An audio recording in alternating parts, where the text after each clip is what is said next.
Cara mengenali kekurangan diri. Kan sering saya suruh, mbok yo kita muhasabah. Ayo kita cek hidup kita. Tapi ini kan tidak gampang. Kamu mungkin minat, tapi susah, Pak. Caranya gimana? Nah, Hamka ngasih beberapa tips dalam lembaga budi. Saya ini punya penyakit diri saya apa saja sih, Pak? Mungkin kamu sendiri tidak tahu karena kamu terlibat terus dalam dirimu. Setiap kali saya ngomong tadi kejelekan-kejelekan budi, yang ada di pikiranmu selalu orang lain, bukan dirimu. Karena susah memang mendeteksi kelemahan diri sendiri. Selalu orang lain. Selalu kamu ngomong, oh itu kubu sana, banyak yang gitu, Pak. Tadi saya ngomong hasut, hasut itu kan mesti dalam pikiranmu, iya Pak, yang kubu sana, yang bukan pilihanku, itu isinya hasut semua. Yang kubu sini juga begitu. Begitu dia ngomong, wah banyak sekali menyebarkan hoax. Oh iya Pak, kubu sana, selalu kubu sana. Tidak pernah kamu cermati dirimu sendiri, karena memang kamu terlibat terus dengan dirimu. Kalau terlibat terus kan memang susah introspeksi. Maka Hamka ngasih beberapa tips. Yang pertama katanya Hamka, ada jalan mudah. Cari guru yang wawasannya luas dan memang mengerti tentang akhlak, tentang cacat-cacat yang tersembunyi. Jadi cari guru yang bisa dipercaya. Ini lebih mudah. Dalam dunia tasawuf itu, dunia tarekat itu, bahkan seorang murid kalau ingin diperbaiki oleh gurunya, pasrah saja 100% pada gurumu. Kadang-kadang gurunya menyuruh aneh-aneh. Kita tidak paham karena ini kok disuruh gini tuh yo, tujuannya apa. Tapi gurumu lebih ngerti. Kalau di torekot disuruh pasrah saja. Guru lebih tahu perkembangan mentalmu, perkembangan rohanimu. Kadang-kadang saya beberapa kali mengalami datangnya pakai kendaraan sama guru torekot ini. Sudah kamu pulangnya jalan kaki aja, padahal itu mungkin puluhan kilo. Itu kan kelihatan tidak masuk akal, apa sih gunanya ini. Tapi ada gunanya pasti. Mungkin untuk membunuh egomu, membunuh ketergantunganmu pada dunia, macam-macam. Gurumu yang mengerti. Guru rohani itu kayak dokter kalau dunia jasmani. Kamu kan tidak paham itu dokter, ini kok obat diminum sehari 3 kali, mbok wis diminum 10 kali kan cepet sembuh misalnya. Lo yang ngerti dokternya. Kamu tidak, jangan ijtihad sendiri kalau urusan obat. Nanti kamu ngarang-ngarang sendiri. Misalnya. Nggak. Nah, sama kayak rohani. Mungkin kamu punya rumus sendiri, Pak. Harusnya begini, enggak. Coba tanya yang ahli. Jangan-jangan kamu ingin mengobati hasadmu, akhirnya malah jatuhnya jadi sombong. Jangan-jangan kamu ingin mengobati sohirul himmah tadi, akhirnya malah overconfident. Kan bisa begitu. Yang ngerti takarannya siapa? Guru. Maka jalan gampang untuk mendeteksi kamu ada penyakit jiwa apa, cari guru. Itu mudah. Bukan berarti kalau tidak punya guru terus tidak bisa. Ya bisa. Cuma akan lebih mudah kalau kamu punya guru. Oke, yang kedua, mungkin susah nyari guru hari ini.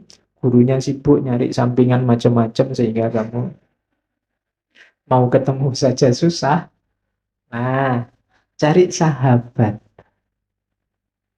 Sahabat tapi yang jujur, tapi yang juga wawasannya luas. Kalau sahabatnya yo podo morosale yo podo wae. Nanti kamu minta, bu aku dinasehati biar penyakit jiwaku hilang. Nasehati gimana? Aku juga penyakit jiwaku. Ya, podo wae. Yo silahkan bertangis-tangisan dalam cari sahabat yang wawasannya luas. Jadi kalau ada teman kok kelihatannya ini lebih mantap, lebih stabil menguasai mentalitas rohaninya, kamu dekati, jadikan sahabat. Siapa tahu membantu perkembangan rohanimu. Misalnya ada teman, aku suka loh temanku ini jujur sekali, dekati dia, belajar kejujuran dari dia, mungkin bisa mengobati penyakit khianatmu. Temanku ini tulus sekali ya, kamu dekati saja jadi teman, mungkin bisa ngasih tips padamu gimana biar kamu tidak hasut. Caranya begitu. Cari sahabat, cari teman yang berpandangan luas sesuai kebutuhanmu. Yaitu kalau kalimatnya Hamka juga yang beragama, serius sama agamanya. Biasanya lebih mudah dipercaya. Sahabat tidak punya, guru tidak punya. Ada tips lagi, dengarkan musuhmu. Ini agak unik. Musuh itu biasanya yang bisa cepat menemukan jelekmu di mana. Iya, musuh itu kan selalu nyari jelekmu ada di mana. Oh, berarti gampang. Kalau kamu ingin saya itu jeleknya di mana, apa kau tidak tahu? Cari musuhmu. Aku itu salah apa padamu? Nah, dengarkan jawabannya. Ya, oh berarti salahku di situ. Ah, diperbaiki. Emangnya kamu ku buat sakit apa? Terus dia jawab kan meskipun sambil maki-maki. Dengarkan saja. Oh iya, berarti aku lemah di situ. Itu cara lain sebenarnya. Jadi cari musuh. Yo meskipun kalau merasa tidak punya musuh, yo jangan bikin-bikin musuh. Nanti kamu tidak punya musuh, nanti bikin-bikin musuh. Nggak. Kalau kebetulan ada orang yang tidak suka sama kamu, yang benci sama kamu, ayo kamu manfaatkan kebenciannya untuk kebaikanmu. Nah, kan enak ini kan. Selama ini kan kebencian kamu lawan dengan kebencian, sehingga yang kamu dapat hanya rasa dendam tadi. Nah, sekarang ada orang benci sama kamu, biarkan dia ngomong banyak. Maki-makilah aku. Bongkarlah semua kejelekanku, silahkan aku tunggu. Alhamdulillah aku bisa muhasabah, tidak capek-capek. Oh, berarti kelemahanku selama ini itu. Oh, berarti orang sakit hati kalau saya kayak gini itu. Itu kan muhasabah namanya. Kamu sendirian tidak ngerti. Makanya kalau kamu punya akun medsos, ada orang maki-maki, ada orang benci, lo alhamdulillah ada orang ngasih pelajaran gratis. Ah, berarti kelemahanku di situ. Ini belajar ini aku. Oke, jadi ambil faedah dari musuh. Terus yang keempat, ya belajar dari pengalaman orang lain. Nah, ini membaca realitas. Oh, seperti itu ya jeleknya hasut itu. Berarti aku jangan begitu. Oh, seperti itu ya rusaknya kalau orang saling membenci itu berarti aku jangan begitu. Nah, itu cara mengenali kekurangan diri. Jangan masuk ke lubang yang sama yang sudah dimasuki orang lain dan celaka. Kenapa kita bolak-balik mengulang kesalahan yang sama? Karena kita tidak belajar. Pak, yang dilarang kan kita melakukan kesalahan yang sama. Kalau kesalahan orang kan tidak sama saja. Jadi kalau meskipun itu orang lain yang celaka, ya kamu jangan ngulang itu. Kan saya belum, Pak. Kan dia yang celakanya tidak begitu. Kan yang disebut rugi itu kan orang yang mengulang kesalahan yang sama. Ini kan saya baru kesalahan pertama, Pak. Ya tidak begitu. Kalau orang lain salah dan celaka dengan itu, masa kamu juga mau ikut celaka? Jadi belajar. Sangat banyak pelajaran sebenarnya kalau kita buka mata, buka telinga. Hanya saja mungkin kita tidak peka atau tadi batin kita agak gelap sehingga tidak bisa membaca lebih jernih pengalaman-pengalamannya orang lain. Jadi ada 4 jalan kalau ingin meningkatkan kualitas hidup kita, mengenali kekurangan kita. Bisa cari guru, bisa cari sahabat, bisa memperhatikan musuh kita, atau yang terakhir, perhatikan pengalaman orang lain. Makanya setiap detik hidup kita itu pelajaran demi pelajaran. Tidak ada yang tidak pelajaran. Untuk hidup kita biar lebih baik. Perhatikan, jangan sampai ini mengotori batinmu. Inilah yang katanya Ghazali membuat batinmu gelap. Yang pertama, fujur. Fujur itu tenggelam dalam syahwat, hawa nafsu. Hawa nafsu itu hasrat yang menggebu, menggelora untuk sesuatu yang tidak baik atau tidak penting yang menyelewengkanmu dari jalan yang seharusnya, itu fujur. Hati-hati kalau tiba-tiba kamu dilanda ambisi yang sangat kuat terhadap sesuatu, coba dicek itu on the right track atau tidak. Kalau tidak, kemungkinan fujur. Ingin lulus cepat dengan nilai kumlot, dengan waktu tercepat, apapun caranya boleh. Nah, itu hati-hati, kamu cek lagi, jangan-jangan kamu menempuh jalan fujur. Niatmu bagus, tapi apapun saja boleh, ini membahayakan, kamu terjebak dalam hawa nafsu. Pengen menang dalam pilihan, biar besok nyaleknya sukses. Tidak apa-apa. Tapi hati-hati ketika kamu ingin menang, yang kamu lakukan apa? Kalau tidak, kamu bisa terjebak fujur. Coba ditengok, kamu punya ambisi apa hari ini? Tidak punya apa-apa itu Pak. Oh, nanti ada penyakitnya yang lain kalau tidak punya apa-apa. Ya. Jadi yang pertama fujur, yang kedua tamak. Kalau tamak itu ya perkembangan dari fujur tadi.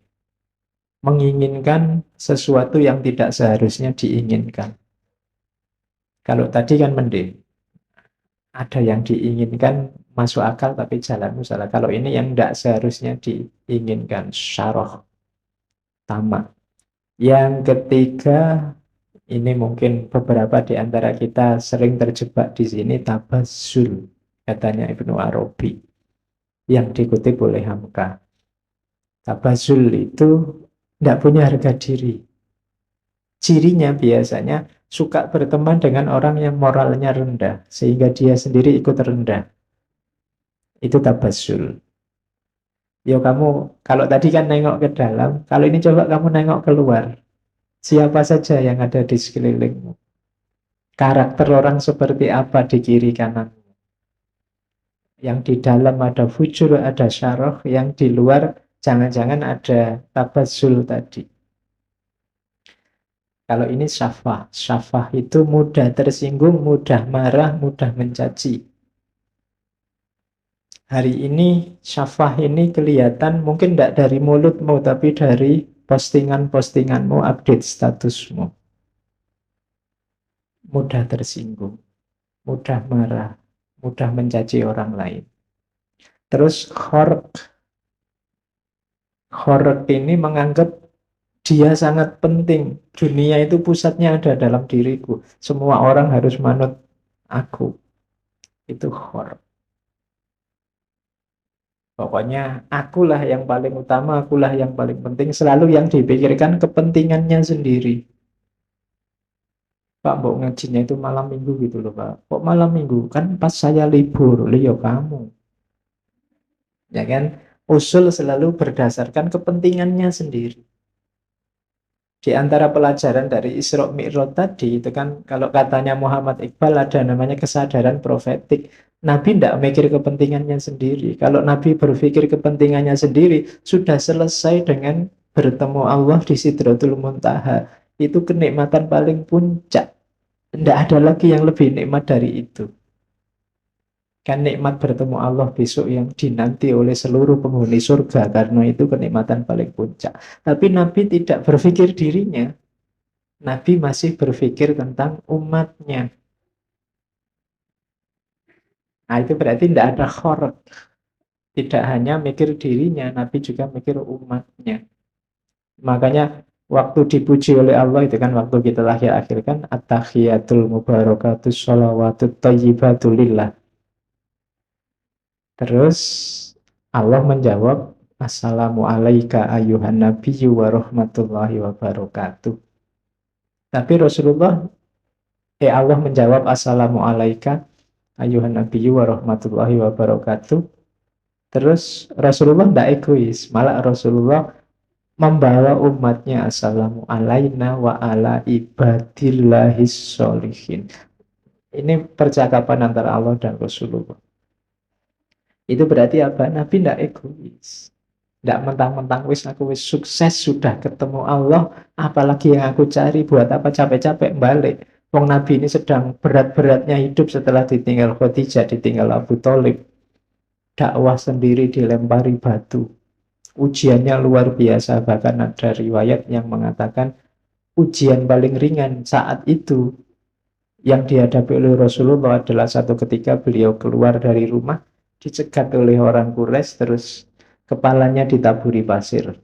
Itu dianggap ujian paling ringan.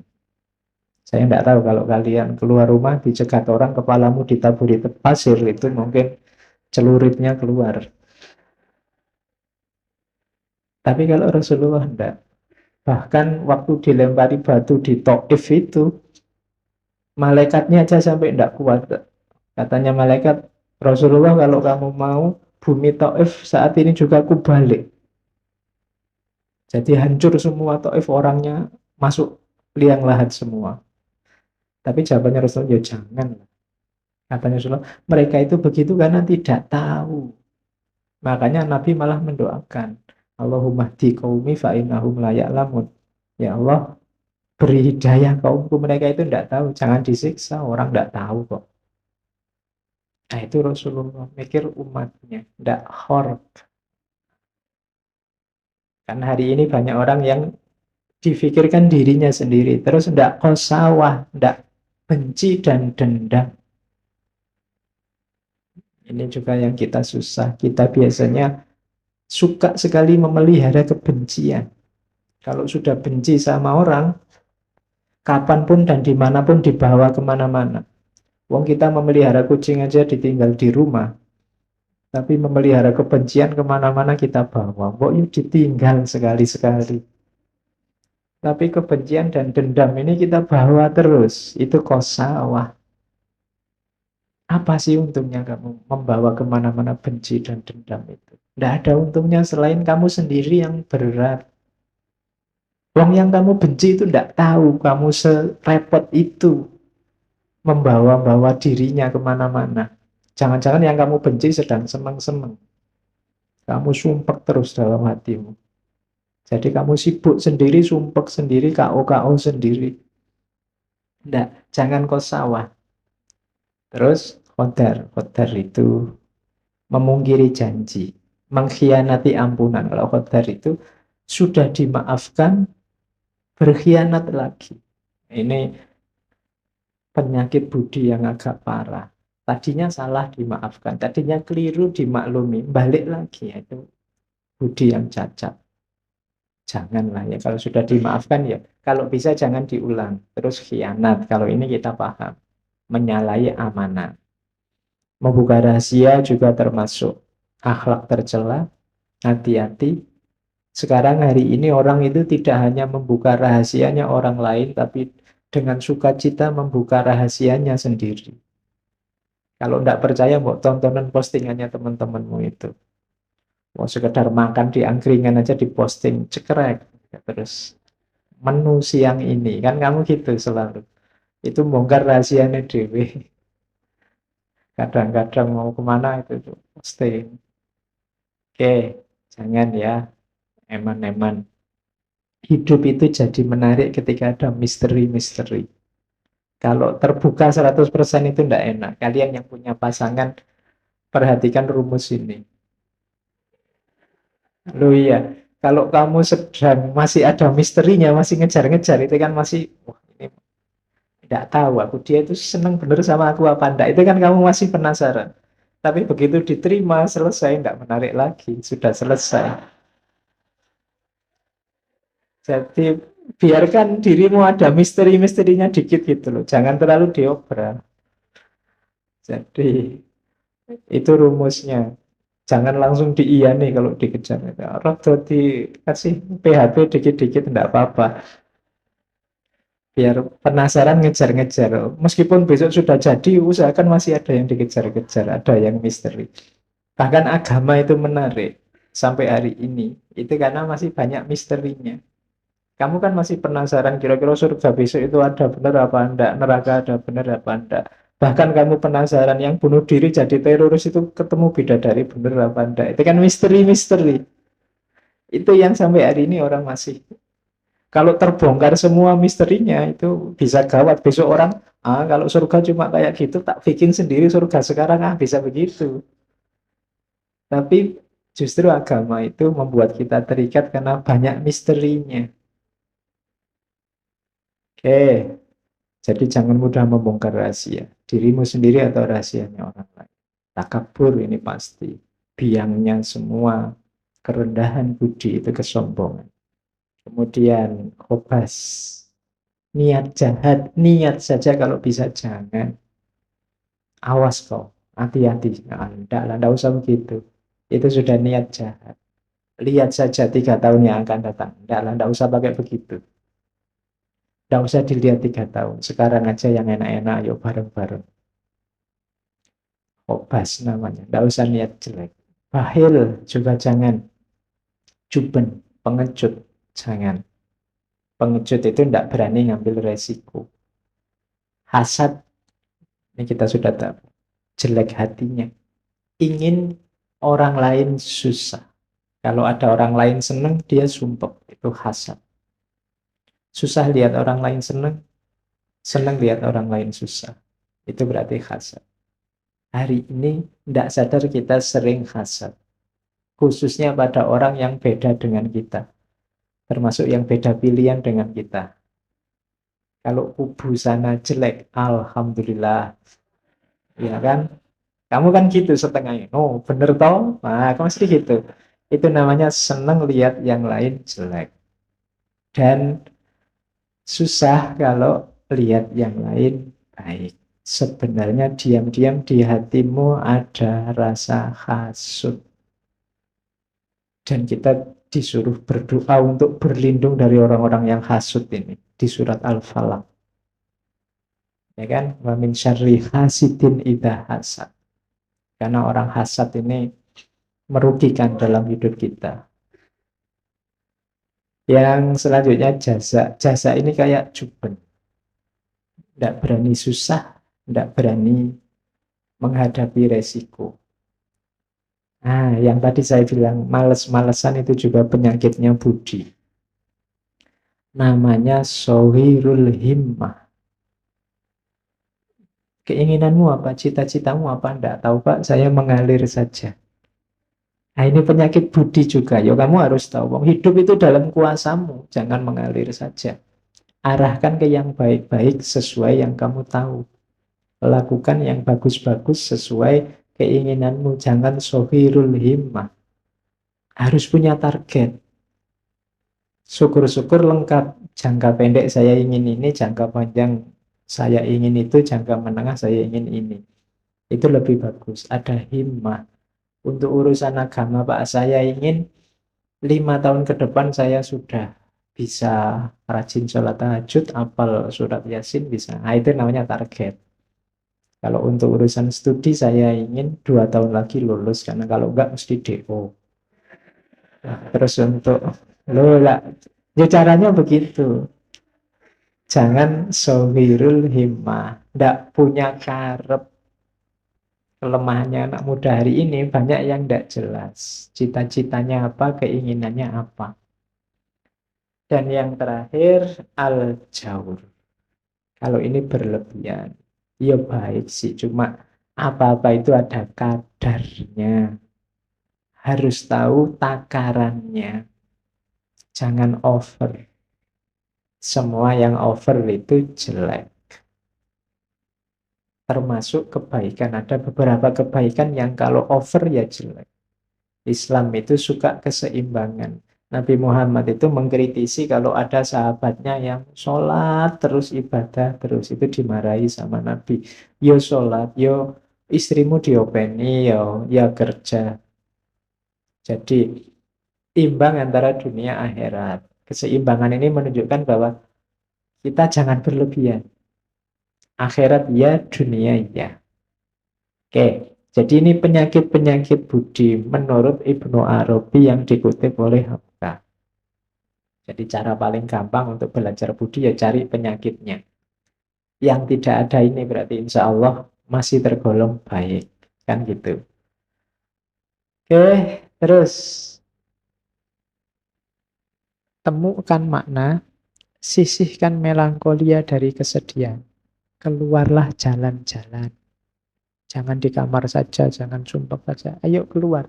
Tidak harus satu perjalanan yang romantik di taman, tapi muncullah seolah-olah ada satu momen spektakuler, bertabur bunga dan keharuman, lalu satu sosok imajinatif yang luar biasa membawamu ke dunia lain.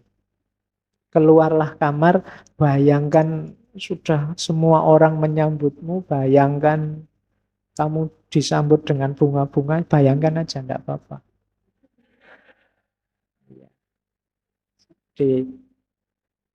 Jangan mengurung diri terus di kamar. Tidak harus satu perjalanan yang membuatmu berkali-kali terlahir kembali.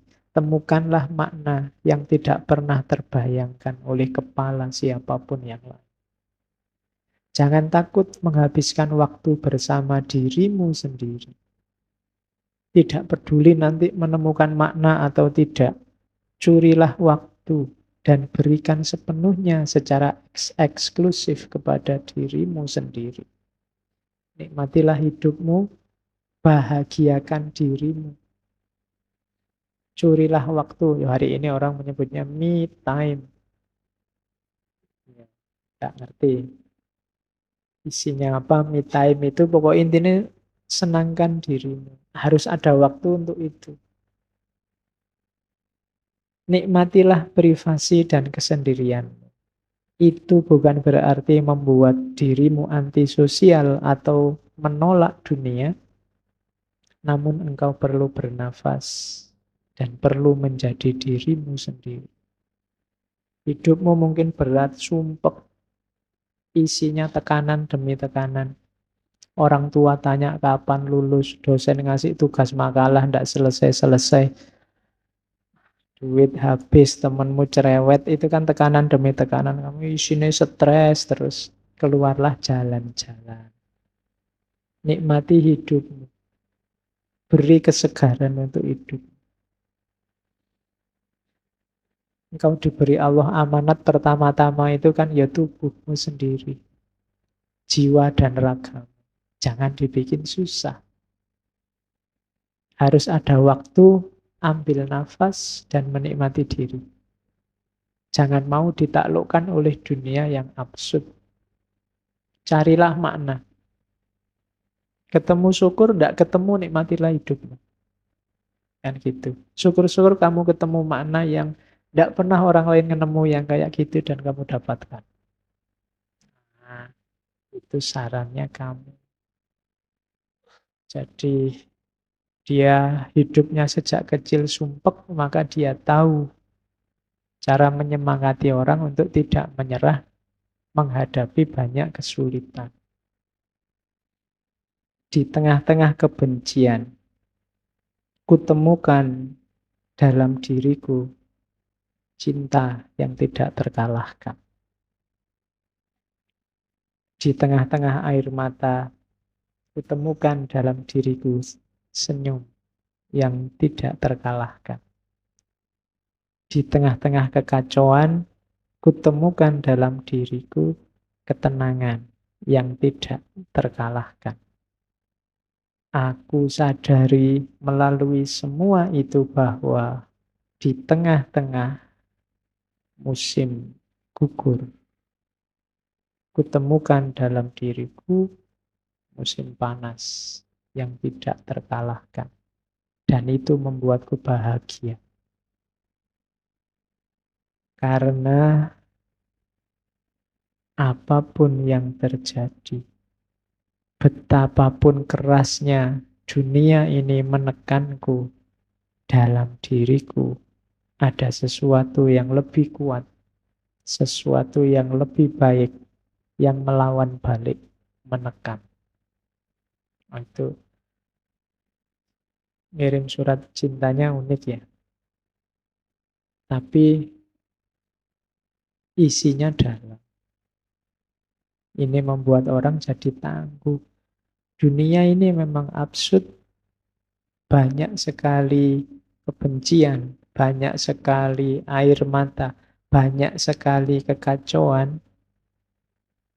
Tapi tidak usah khawatir kalau engkau manusia yang sejati, dalam dirimu ada cinta yang tidak akan bisa dikalahkan oleh kebencian. Ada senyum yang tidak akan bisa dikalahkan oleh air mata. Ada ketenangan yang tidak akan bisa dikalahkan oleh kekacauan. Apapun tekanan dunia padamu, engkau lebih kuat, maka engkau bisa menekan balik dunia. Jangan mau ditekan. Caranya gimana? Tekan balik. Jadi hidup kita adalah perjuangan saling menekan antara kita dan dunia. Menanglah, eksislah jadi dirimu, jangan tenggelam dalam absurditas tadi. Nah, katanya kamu ini, we are all exceptional case. Setiap manusia, kita semua itu adalah kasus khusus. Jadi ini edisi terbatas. Setiap orang merasa dirinya istimewa, bahasa lainnya itu. Tidak ada loh orang itu yang kalau disuruh jujur aja dia pasti merasa aku ini istimewa loh. Aku ini luar biasa loh. Aku ini siapapun dia. We all want to appeal against something. Terus selalu protes tentang sesuatu yang tidak cocok dengan kebenaran yang dia yakini. Jadi ini bahasa lainnya manusia itu merasa istimewa dan selalu komplain. Yang ketiga, each of us insists of being innocent. Selalu merasa dirinya benar. Bahkan demi tiga hal ini kadang-kadang yang disalahkan bisa manusia seluruhnya atau surga dan Tuhan. Dalam rangka apa? Menunjukkan bahwa aku ini khusus, aku ini harus dibela, aku ini bersih. Orang biasanya itu yang dia rasakan. Jarang orang merasa, saya ini biasa-biasa aja Bapak. Itu biasanya basa-basi kalau ada orang ngomong gitu. Kamu ingin dianggap istimewa dengan bilang saya biasa-biasa saja. Jadi setiap orang adalah edisi khusus. Jarang orang yang merasa dirinya, oh saya itu jelek kok Pak. Enggak. Pasti kamu merasa istimewa. Yuk, pasti selalu ada embel-embelnya. Kamu kalau menyebut dirimu jelek kan biasanya ada embel-embel. Yo, jelek-jelek gini Pak, saya itu kan mesti ada belakangnya. Tidak pernah saya jelek titik. Pasti jelek-jelek gini kan sih gitu. Jadi selalu edisi khusus. Ya makanya kalau ada yang tanya, kamu ganteng apa jelek? Oh, kalau saya sih ganteng enggak, cuma limited edition. Tidak ada lagi yang kayak saya. Nah, itu kan setiap orang merasa istimewa. Dan biasanya selalu komplain. Itu bahasanya Quran kan innal insana khuliqa halu. Manusia itu komplain terus. Jadi appeal against something. Terus merasa benar, merasa bersih. Feel innocent at all cost. Bahkan untuk demi semua tadi, keistimewaan dirinya, kebersihan dirinya, kadang-kadang menyalahkan semua orang. Atau bahkan bentuk ekstrimnya sampai menyalahkan surga kalau di situ. Ya menyalahkan Tuhan. Ini maunya Tuhan gini mau apa lagi kan begitu. Itu namanya nyalahkan Tuhan. Takdirnya Tuhan begini mau apa lagi yang disalahkan Tuhan. Jadi cirinya itu tadi tentang guilt and innocent, bahwa manusia itu kebanyakan merasa dirinya bersih. Bahayanya di situ. Terus bagi yang buka usaha, Yo, bahasa sekarang mungkin wira swasta.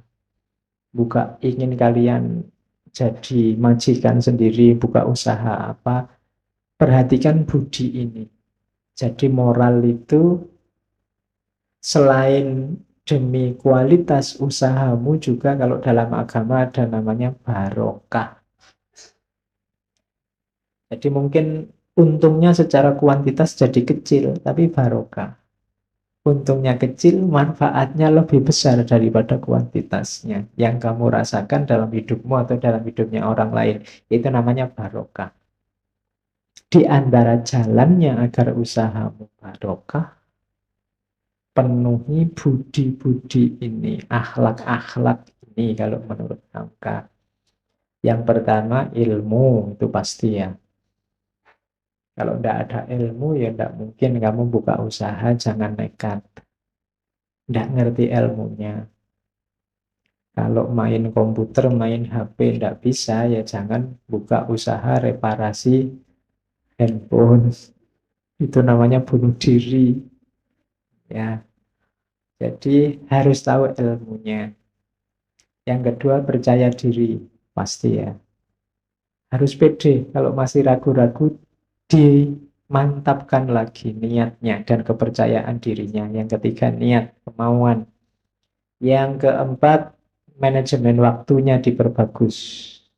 Yang kelima fokus. Kenapa banyak usahamu yang mungkin di antara kalian sekali dua kali pernah bikin usaha-usaha apa, biasanya tidak fokus. Manajemen waktunya tidak bagus. Kemudian yang selanjutnya jujur. Itu pasti ya. Dan amanat. Menjaga kualitas. Memahami keinginan orang banyak. Ngerti yang diinginkan pasar. Promosi juga tidak usah ragu-ragu dan pintar melayani. Jadi ini untuk orang-orang yang ingin buka usaha. Yaitu penjelasan tiap subnya banyak. Silahkan dibaca sendiri. Bukunya kelihatannya bisa kamu di Google Book juga ada. Beli tapi ya. Ya loh, kamu boleh gratis terus. Kayak gini mungkin kamu lumayan, nggak usah baca bukunya Pak, dengerin ngaji ini selesai. Ya dibacalah demi tadi barokahnya ilmu. Oke, kalau memang ingin serius mengkaji ini ya dikaji, dicari bukunya ya pinjam-pinjam di perpus kelihatannya juga banyak. Terus kalau pedagang ini jangan spekulasi. Spekulasi itu ya kayak kamu borong semua terus kamu timbun. Besok kalau sudah barang langka kamu keluarkan sehingga harganya mahal, itu tercela. Jangan bersentuhan dengan uang palsu. Yang palsu-palsu tidak terpuji di ranah apapun. Uangnya palsu, barangnya palsu, orangnya palsu. Itu pasti tidak barokah. Jalur yang jelek, mungkin kamu dapat sesuatu kan. Kamu sering kadang-kadang ditelepon orang nipu, WA-mu dibajak untuk nipu, itu kan kita sumpek dengan itu. Orang yang melakukan penipuan merasa asing penting untuk duit, beres. Tapi hidup kita tidak sesederhana itu sekedar dapat uang. Ada namanya manfaat dan barokah. Mungkin kamu dapat uang banyak, tapi kalau tidak barokah, tiba-tiba kamu sakit. Sebanyak apapun uang hanya habis untuk pengobatan. Itu namanya, orang menyebutnya tidak barokah. Jadi jangan hanya mengejar kuantitasnya. Wah, kalau saya punya uang 1 miliar, Pak, apa saja saya beli. Kamu dapat 1 miliar terus masuk penjara. Apa yang mau kamu beli, wong kamu di penjara. Nanti hartamu disita semua, tidak cuma yang 1 miliar itu, akhirnya semuanya habis. Nah, itu namanya tidak barokah. Jadi jangan hanya mengejar kuantitas, jangan bersentuhan dengan yang palsu-palsu. Termasuk kata-kata palsu. Kata-kata palsu itu memuji berlebihan, mencela berlebihan. Itu palsu. Nyatakan kalau ada cacat apa adanya, jangan curang, jelaskan harga resminya. Mungkin kalau kamu mau jujur, ya saya ngambil untung sekian, harga pasarnya sekian. Oke, itu budinya pedagang. Kalau ini insya Allah kalian pahamlah dengan membaca satu kalimat.